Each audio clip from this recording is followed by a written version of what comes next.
tous, on continue à travailler sur le printemps et plus particulièrement sur les graines, c'est-à-dire pourquoi les graines vont germer au printemps et quelles sont les conditions qui vont faire que ces graines vont germer au printemps. Le printemps, c'est une saison qui a ses caractéristiques. La première, évidemment, il y a plus de soleil au printemps. Ça a un avantage, c'est que ça amène plus de lumière et aussi plus de température par rapport à l'hiver. Mais c'est pas une saison complètement sèche aussi, c'est une saison pendant laquelle il va aussi beaucoup pleuvoir. Donc, en résumé, au printemps, on a de la température, on a de la lumière et on a de l'eau. Et on va chercher à déterminer expérimentalement laquelle de ces conditions va jouer un rôle vraiment important. Est-ce qu'elle joue tout un rôle important dans la germination des graines? Eh bien pour ça, on va faire une expérience, on va faire germer des graines grâce à une méthode très précise.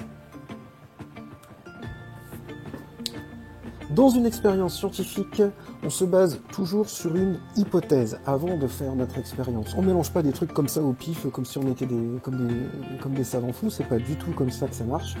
On se base sur une hypothèse. C'est-à-dire que on avait vu sur la démarche scientifique, on se pose des questions sur quelque chose dans notre environnement. À partir de là, on formule des hypothèses. Et une fois qu'on a nos hypothèses, on va pouvoir commencer à mettre en place nos manipulations, notre expérience, pour vérifier si cette hypothèse est juste ou fausse.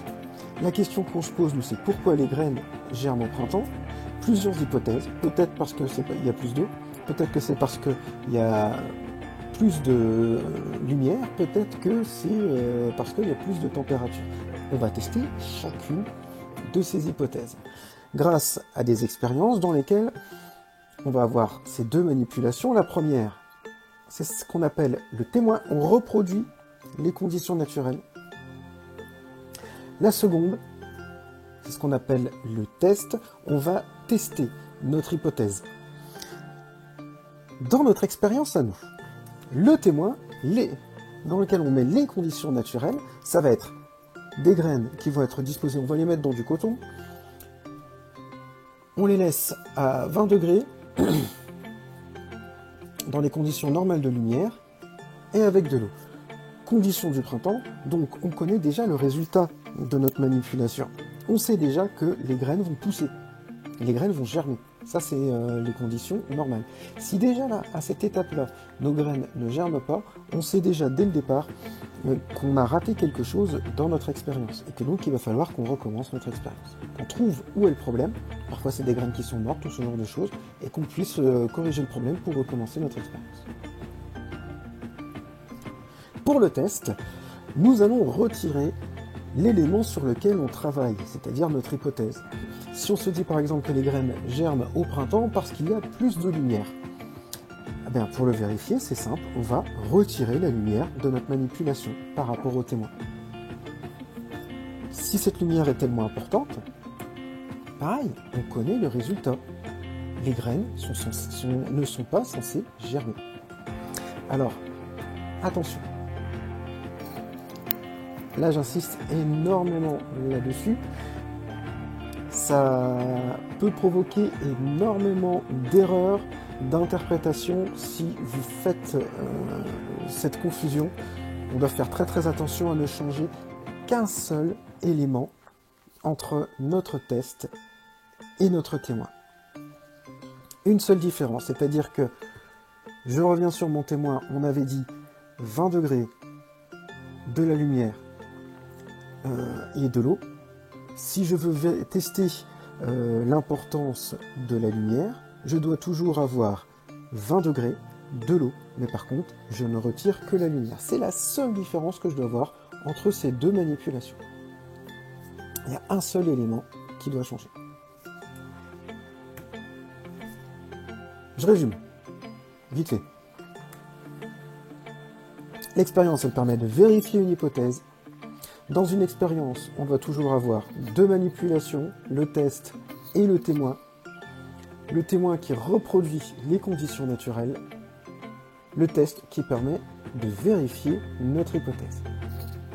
C'est bien compris ça? Il faut que ça soit, parce qu'on va énormément vous embêter avec ça en sciences.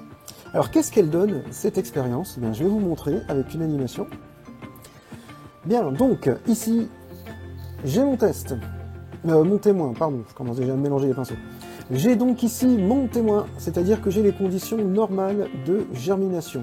On a de la lumière, on a une température qui correspond aux températures du printemps, et on va arroser régulièrement notre graine. Je cherche à savoir si la lumière est importante pour la germination des graines. Eh bien, c'est tout simple, je fais exactement la même chose, sauf que je mets ma graine dans le noir. Mais toujours à la même température que par rapport au témoin, et toujours en l'arrosant. On regarde le résultat.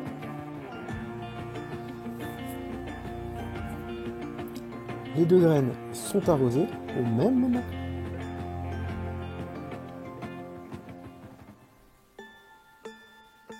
On attend de voir si ça pousse, si ça germe.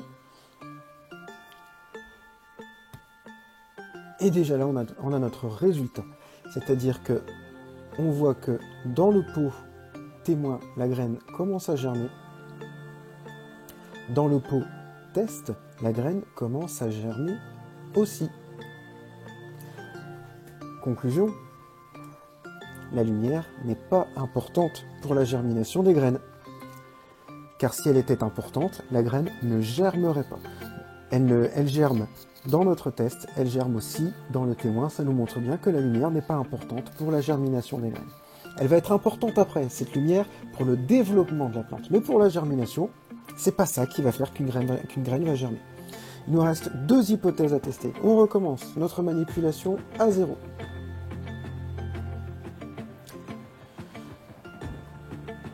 Autre hypothèse, peut-être que les graines germent parce qu'il fait plus chaud. Et bien du coup, je vais mettre un de mes pots dans le froid.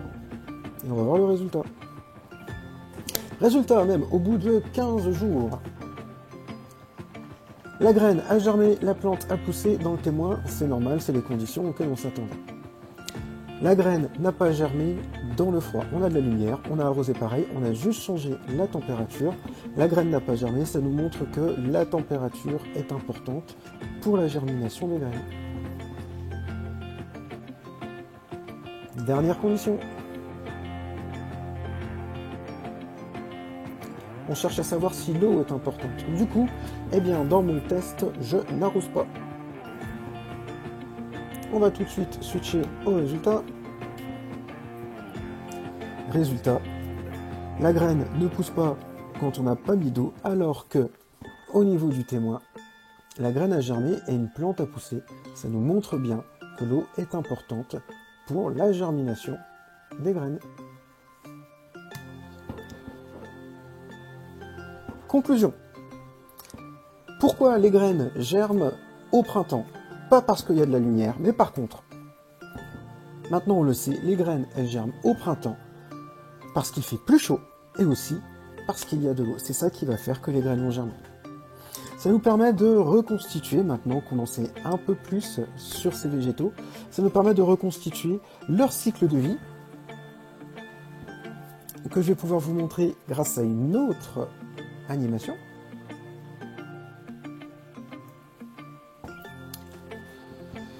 Donc dans de bonnes conditions, on peut voir que notre graine va germer, la plante va se développer, la plantule comme on dit va pousser et atteindre la lumière. À partir de là, les feuilles elles ont énormément besoin de cette lumière, on en reparlera l'année prochaine. À un certain moment de son développement sur cette plante, on va voir que les fleurs vont s'ouvrir.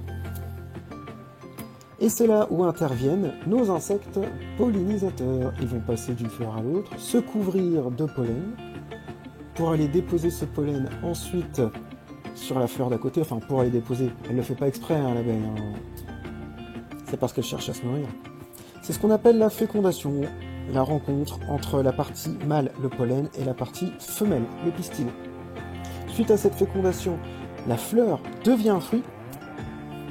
Ce fruit qui contient des graines,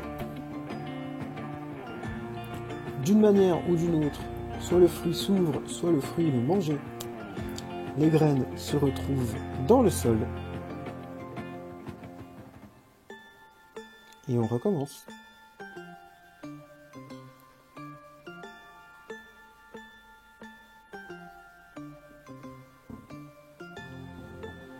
Voilà donc le cycle de vie d'un végétal, d'une plante à fleurs que vous connaissez déjà, on a déjà travaillé sur ce genre de choses, mais là on a pu le préciser un peu plus et comprendre un peu mieux le pourquoi du comment. Voilà, vous savez désormais pourquoi une graine germe au printemps, vous savez à quoi sert une fleur, vous en savez beaucoup plus maintenant sur les végétaux. Il n'y a plus qu'à faire le boulot.